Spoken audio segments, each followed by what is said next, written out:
영양제를 먹지 않아도 네네. 나는 괜찮아. 그냥 영양제 먹는 걸로.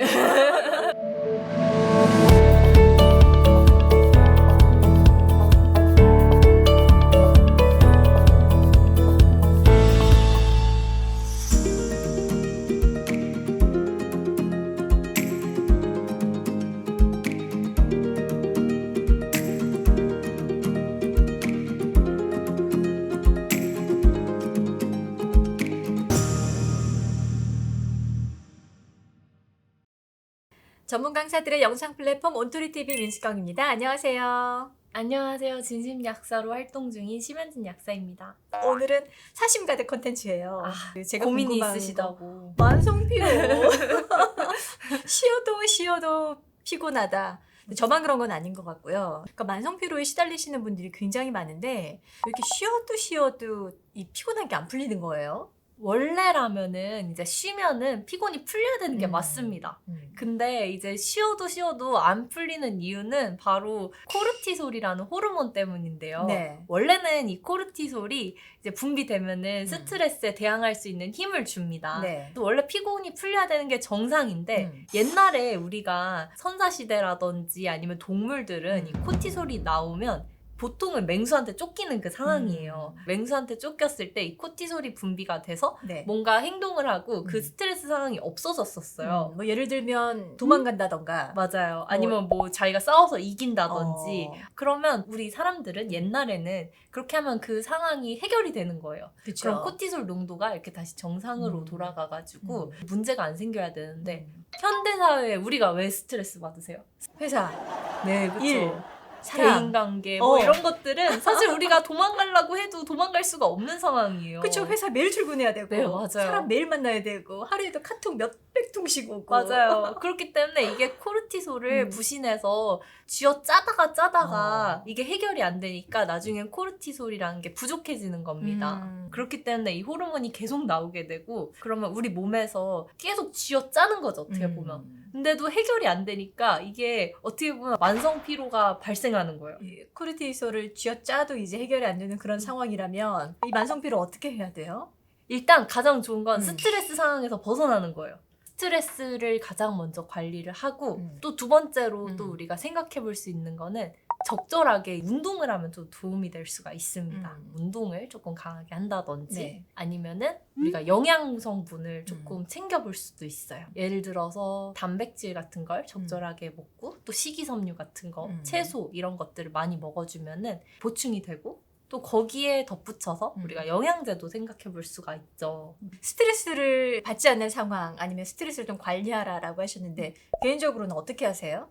저 같은 경우는 이제 평상시에 긍정적으로 스트레스를 받더라도 그럴 수 있다 이런 생각을 많이 해요. 예를 들어서 이렇게 잠이 안 오는 상황에서도 스트레스를 많이 받잖아요. 네. 잠이 안 올 수 있다. 일단 받아들여. 네네네. 일단은 뭐 어쩔 거야. 피해보고 피할 수 없는 상황이라면 진짜 즐기라고 하잖아요. 그리고 또 이제 운동할 때 힘들 때 보통 인상 쓰면서 많이 하는데 이 인상 쓰면은 인슐린 저항성이 안 좋아져서 살이 좀 잘 안 빠진다고 합니다. 아, 그래요?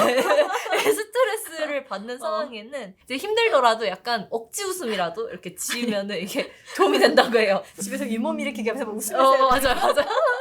그럼 약사님 가장 핵심적인 내용이지 않을까 싶어요. 그럼 이제 뭐 먹어야 돼요?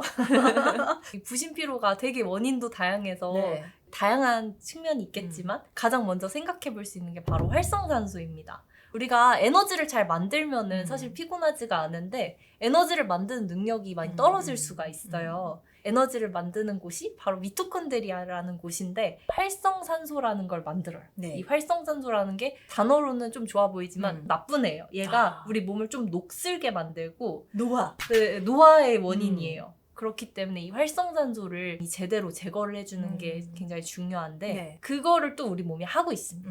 우리 몸에서 비타민C가 대표적인 항산화제입니다. 네. 이 비타민C와 함께 이 비타민 E를 먹게 되면은 이 비타민 E도 항산화 효과가 있거든요. 네네. 둘이 같이 있어야 같이 서로 먹으면 도움이 약간 되는 시너지 거네요? 효과가 있는 거죠. C하고 E하고. 네.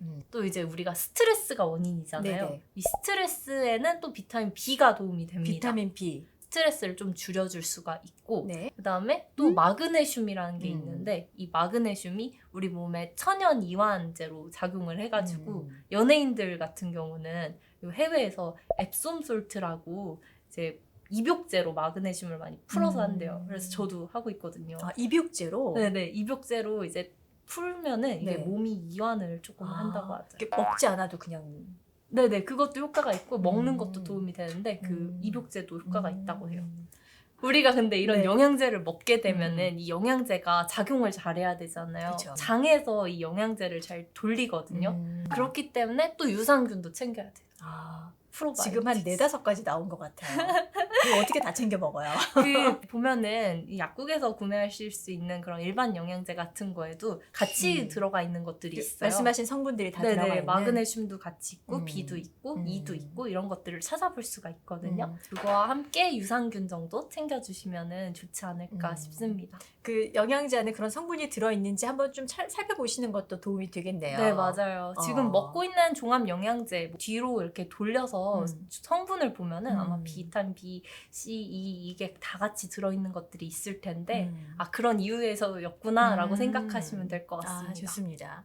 우리가 그냥 일상생활 속에서 이렇게 식품으로 조금 네네. 도움받을 수 있는 뭐 이런 건 없어요? 영양제 외라도? 예를 들어서 뭐 칼륨이 뭐 바나나에 많이 들어있네요. 뭐 음. 어디에 뭐 많이 들어있네요. 그럼 저 식품으로 먹을게요. 이렇게 말씀을 많이 하시는데 식품에 들어있는 성분들이 이렇게 농축된 게 네네. 식품으로 우리가 흡수할 수 없는 것들을 이제 영양제로 이제 보충을 하는 거예요. 칼륨 섭취를 하기 위해서 바나나를 뭐 100개 뭐 먹어야 엄청 된다 많이 그러면 먹어야 돼요. 그쵸, 그쵸. 그거 어떻게 먹어?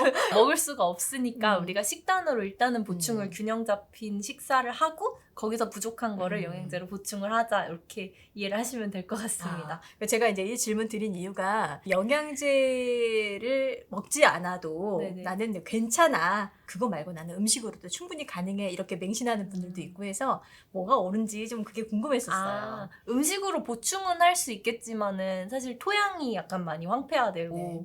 또 우리가 원하는 뭐 영양소를 보충하려면은 정말 많은 양을 먹어야 되더라고요. 과거에 최소 한 반? 뭐 이 정도가 요즘은 막 뭐 40개, 50개 이렇게 먹어야지 그 안에 유효한 영양소를 섭취할 수 있다고 하더라고요. 아, 그냥 영양제 먹는 걸로. 어쨌든 그 만성 피로 때문에 좀 고생하신다. 항상 사람들한테 너 왜 이렇게 피곤해 보여라는 이야기를 늘 듣고 산다. 그런 경우에는 꼭 3가지는 좀 챙겨서 네네네. 드시라고 말씀 주셨어요. 그게 비타민 B, 마그네슘, 유산균, 유산균. 이렇게 챙기시면 될 것 같습니다. 네, 다른 거 많이 이렇게 있지만 일단 그 3가지라도 거기부터 먼저 좀. 시작하시길 바라겠어요. 알겠습니다. 저도 좀 시도해 볼게요. 늘 듣는 이야기가 왜 이렇게 피곤해 보여. 이제 그 얘기 그만 듣고 싶어요. 꾸준하게 이렇게 먹어보시면은 분명히 달라지는 걸 느끼실 거예요. 네, 알겠습니다. 자, 오늘 영상 여기서 마무리하도록 하고요. 함께 해주셔서 감사합니다. 네, 감사합니다. 네, 고맙습니다. 네.